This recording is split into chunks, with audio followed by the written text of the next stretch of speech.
ليس دعامته أو دعامة تسليحه من أمريكا زي ما حضرتك بتقول، لكن يعني قلقت وأنت تتخذ قرار يعني وأنت بتشوف الناس. قال إنه دعامة الجيش العسكرية مش من أمريكا، يعني عندنا تنويع مصادر السلاح لهذا الحد يعني.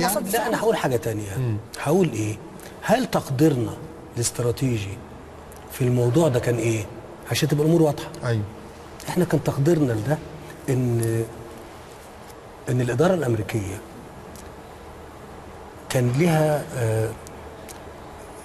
رؤية للمشهد في مصر،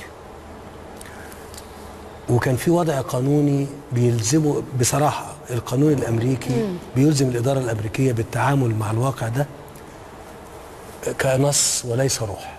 يعني إن أي تدخل جيش في إزاحة رئيس منتخب بصورة ديمقراطية يعد انقلاب، ده نص في القانون.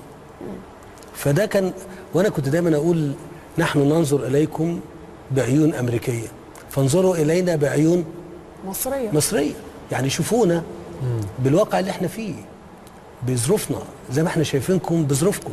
والكلام ده أنا بقوله برضه للغرب، من فضلكم لا تستدعوا ثقافتكم والأنظمة اللي موجودة عندكم وتطوركم في التعامل مع الواقع اللي احنا موجودين فيه.